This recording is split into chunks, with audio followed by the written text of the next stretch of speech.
I'm Susan Palmer of Lead Cat Press. This is my studio update. Thanks so much for tuning in. As always, you can just scoot down to the description box and click on the chapter that pertains to the topic that you're most interested in, something that we've gone over in one of your lessons, or maybe something that you want to cover in an upcoming lesson. The technique that we're going to be covering this week has to do with your fretting hand position. I want to keep that as healthy as possible. For reading, I cover 16th notes. Chords, I go over a Jimi Hendrix riff that you can transpose around the neck. For the scales and soloing, I talk about some ways to put more feeling into your playing.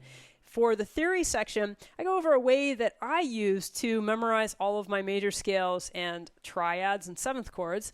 For the tunes, I'm covering the tune Oleo, which is a jazz standard. And the pro tip this week has to do with how to extend the life of a tune that you're playing on a gig. So how to make it last a little bit longer, kind of like what I'm doing for this introduction. But wait, there's more. So the thing I want to mention is that in about a month, I'm going to be heading back to Seattle. And while unfortunately I lost my studio in the pandemic, the good news is that I'm going to remain teaching all of my students online. So if you are thinking about signing up for lessons and you're in the Seattle area, this is a great time to reach out. I'm going to be extending my hours as I won't be on East Coast time anymore. I'll be able to have more of those later times. I'm going to be opening those up. So please reach out if that's something that you're interested in, and enjoy this week's studio update. This week I want to talk about our fretting hands, and I want to preface this with, I'm not a doctor, I don't play one on TV. I've had some hand injuries, I've worked with some great physical therapists and doctors, I've read a lot, I've tried a lot of different things on my own. So this is kind of what works for me, and I'm going to pass along this information to you. I really suggest that you work with a great physical therapist if you have any issues going on with your hands, or if you have questions about that, because this is just what's working for me and some of my students who I've worked with over the years. So the first thing I want to point out is that our left hand should generally be in a straight position. And you can come up with this if you just raise your hand like this, and you can see that, my wrist is very straight and it's a very neutral position. And this is generally how you want your hand to be at most times. To play the guitar and just to live in the world, there are times where our hands are going to be in not so healthy positions, and it's our jobs to really make sure that that time is limited, so that we're not doing that to the point where we're going to cause some kind of distress or injury to our hands that we may feel in our fingers or other areas. So if we're going to play guitar and we want to keep this in mostly a natural position, we're going to have to do a lot of work with our shoulders, our elbows, the tilt of the guitar this way and that way, as well as up and down. And you'll notice that I'm using a pillow here. That's what I found to be really helpful when I'm teaching. I'll often use a guitar strap, anything that kind of keeps my guitar in a healthy feeling position. And honestly, every day we wake up with a different body, depending on how we slept and all that. So what feels really good and comfortable one day might not be so the next day. So just some general considerations there. So our idea is to keep this wrist in a natural position. And to do so, we're going to make some maneuvering choices here to allow that to happen. What I found to be really helpful for students and myself is to play a chord and, kind of fret a chord and just move your body around, move your elbow and your shoulder back and forward, and just kind of notice that there are all kinds of ways, some healthy and some not, where you can place your hand and still be fretting that chord. And you may experiment by moving your guitar in different directions as well. But by doing that, you realize that you have a lot more movement there and places that you can move that you might not have considered. So one thing that has worked for me is I really like using my fingertips for the most part when I'm fretting the strings. And what allows me to do that while I'm maintaining a mostly straight or relaxed wrist is that you'll see that there's a gap there between my hand and the fretboard. So in a lot of cases, my hand is very far away from, the palm of my hand is very far away from the instrument, so that I can maintain my fingertips on the strings. That's going to give me the clearest, best sound. But it's also going to help me keep my wrist in a really natural position. That's what, I've discovered over the years that really works with me. Now, there are times when I'm holding the guitar to get at certain things. But even when I'm doing that, did you see how I raised my elbow and my shoulder a little bit so that my wrist stays in a mostly natural position? So the thing that I often look for with students is, if their guitar is, right in the palm of their hand and then they're trying to grip it this way. The only way I can do that and keep my wrist straight is if I'm really raising up here, but that's not a really comfortable way for me to play and access things that I need to at the speed that I might want to play them at, or just with maneuvering from the high strings to the low strings.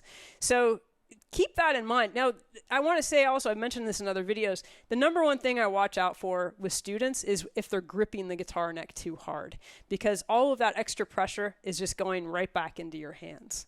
So again, find a great physical therapist in your area to work with to really help you create the technique that works best for you and your body and the music that you play and your instrument and how you like to play.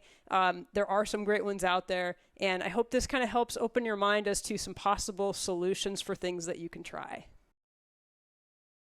A question that I got this week has to do with 16th notes, and specifically, why does the Guitar Lesson Companion Volume 1 not have any 16th note exercises in them? And I've got two reasons for this. So one is that there's plenty of other reading books that use 16th notes. And two, I believe that if students are really well trained to read up through eighth notes, so that includes whole notes, half notes, dotted half notes, quarter notes, dotted quarter notes, eighth note rests, and triplets, that they're able to figure out how to read and count 16th notes. And I have a page in the book, it's page 60, that goes over this in detail. So it shows students how you can break down these rhythms and extrapolate how to count some pretty sophisticated rhythms using the information that they already know so well by the time they get to page 60. So for example, the first line shows 4 quarter notes. Now 4 quarter notes, if you split each one of those notes in half, you end up with 8 eighth notes. And if you're playing the rhythm of a quarter note followed by a half note followed by a quarter note, and we halved the values of each of those notes, we would end up with an eighth note, a quarter note, and an eighth note. So far, all of those note types are things that students will have addressed and really comprehended completely by the time they get to page 60.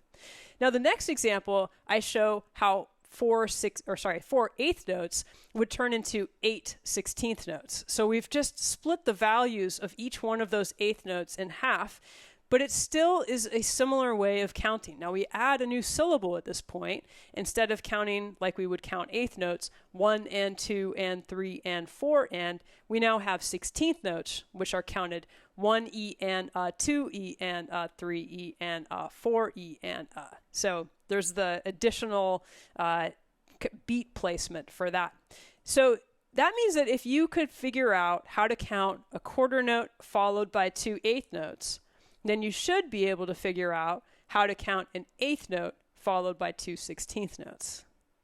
If you understand how to count a dotted quarter note followed by an eighth note, you should be able to figure out how to count a dotted eighth note followed by a 16th note. So all of this information is laid out very clearly on page 60, and if you're one of my students or prospective students and you want to know more about this and understand it in a way that is specifically addressed to meet your needs, then we can talk about it during our next lesson.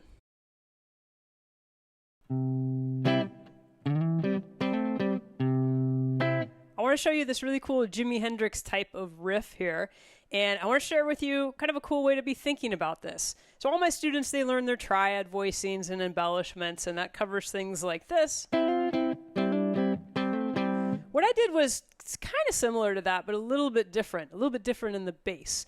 So I'm thinking of an A string root or 5th string root C major chord right here, and when I play this, my lowest note is the root note, C.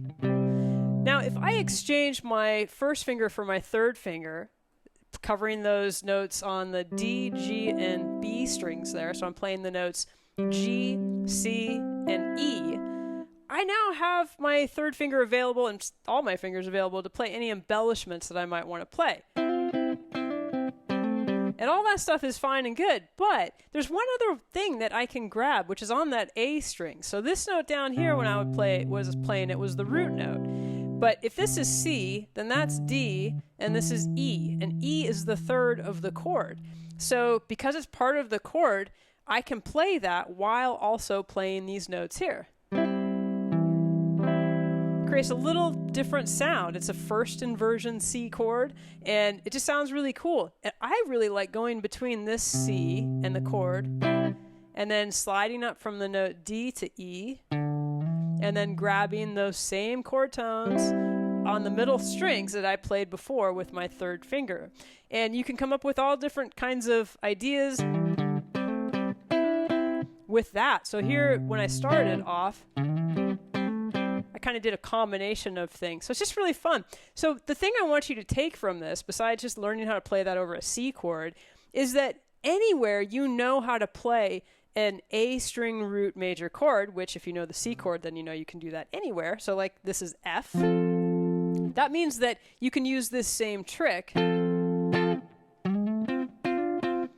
So whenever I'm viewing an A string root bar chord, I'm seeing it kind of in two positions. I see it in this position, and I see it in this position.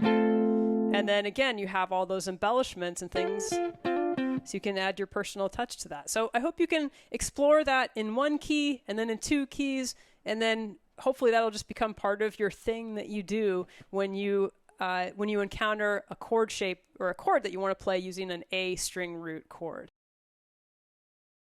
So pretty much anyone who knows me knows that I love teaching the fundamentals of music. I love these building blocks that you can use to create so many different things. I mean, everything in music comes down to the fundamentals. The fundamentals are things that beginners work on, intermediate players work on, advanced players work on. It never ends. But what I really like doing is helping students understand those building blocks and learn how to start putting them together on their own as fast as possible and effectively as possible. But apart from those fundamentals, there's something that is not as easy to describe. It's not as easy to teach. That's probably even more important than those fundamentals. And that's really like the soul of the music, the expressiveness, the humanness of music. And I wish I could teach that real specifically. I wish I could help each person really reach inside themselves to find their unique soul that they can put into music and to show them exactly how to do that. But I haven't figured out how to do that yet. What I can say is that I think a lot of it has to do with how you play those notes. And I'm not just talking about, like kind of holding your breath and, putting all your energy into it, which is how I used to play when I was really young. And I thought that's what it meant to play with soul. And maybe some of my soul got through that way. But as I get older and listen to more music and more intricate music, I think that there's another way to access that. And that's in your articulation and dynamics. And some of these things are fundamental concepts that you can teach. So I just want to kind of reiterate some of this stuff because I think it's important. And I want my students, I almost said I want you because I feel like I'm teaching right now. I want you to be able to put this into your playing. So some of the things to consider are, let's say we have these three notes, C, D, and E, and I can play those just like that. If I wanted to create more feeling and, it's just something that kind of happens naturally when I'm really playing, I tend to kind of pay attention to where I'm picking the strings. Am I going for a warmer sound up here? Am I going for a bitier sound down here? Am I picking harder? I'm going for these different kinds of expressions that I may be experiencing in my life. Another thing that you can think about is maybe sliding into some notes. There I just picked once, or I can pick twice. That would be something that you could think of putting into your playing. See what it does for you. See if that expresses something that you're feeling or trying to express through your music. Another would be vibrato. I have very thick strings on this, so I don't use a lot of vibrato, and I don't use a lot of bends, which is another thing that you can put into your playing. But that would be another thing that, it kind of takes you aback a little bit. It's not this, And sometimes if I didn't get it all the way there, but I kind of liked that because that was a little off. It had that feeling to it that you can't quite put your finger on. And that's some of what we're going for in music. you don't want to like contrive this stuff. It's got to be something that's coming from you. And I think a way to access this is to pick up your guitar after you've had some kind of emotional experience in your life and see how you play and experience, experiment with that. As an angry teenager, like a lot of us go through that period of our times feeling, I really put a lot of my anger and channeled those feelings through my instrument. And I found it to be very therapeutic, but it also helped me really get to know my instrument and like what it was capable of. I remember at one point, I wanted to know how hard I could play my guitar without breaking the strings. I was really upset about some stupid thing that happened at school that I took personally. And I just, I wanted to just, express that. And I'm so glad my guitar was there and none of my strings broke. But gosh, I really played hard and it felt really good after that. Because I was able to express my feelings, but also for my next gig, I knew how hard I could push my guitar. I knew what I could do with that and not be afraid that the strings would break. So I want you to play with the idea of expression and see if you can figure out ways that you want to express yourself through your instrument. Maybe it's more of dynamics. I don't know. Maybe it's something that I didn't cover. And I wish I could be more articulate about this thing. But what I can say is I'm not so afraid of AI or some other machine figuring this out, because to me, it's the essence of being a human being put through these magical, wonderful instruments. Now, a lot of students really want to learn theory, and what they're talking about is really learning how concepts work together. Things like tritone subs, intermodulation, there's all these like fancy terms for things. But the most important thing that you can do right off the bat, even before you take a music theory class, is to memorize your major scales. And I did this when I was a kid. For some reason, I just knew I was going to be a musician, and I thought that it probably would be a good idea if I had all those scales memorized. And I'm really glad I did, because by the time I got to college, that was something I had to have understood and memorized before I even walked in the door.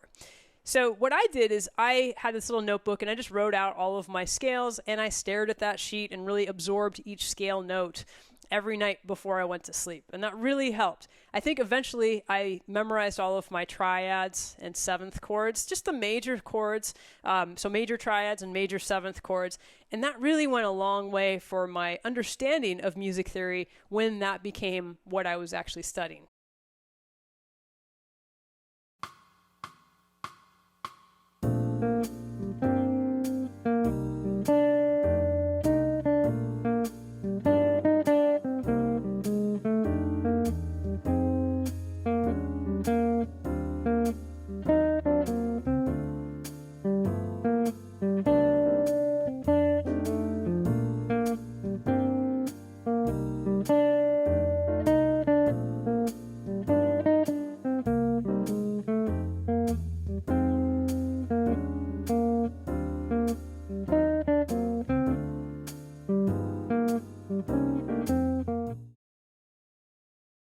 My pro tip for you this week has to do with playing gigs or any other performance that you want to extend. And a lot of times wedding gigs, things like that, you've got a set number of tunes that you've got to do, and it's stressful, right? It's somebody's like really important day, and you want to make sure that you're playing music the whole time and really filling up the space. So my pro tip is really very simple. It's a way to kind of take the burden off yourself a little bit. And the idea is to add some introductions, interludes, and endings to your tunes so that you can stretch them out a little bit. So just think about that and see if you can imagine that in some of the tunes that you're playing as a way to stretch them out and give yourself a little break in between the hard parts of the songs.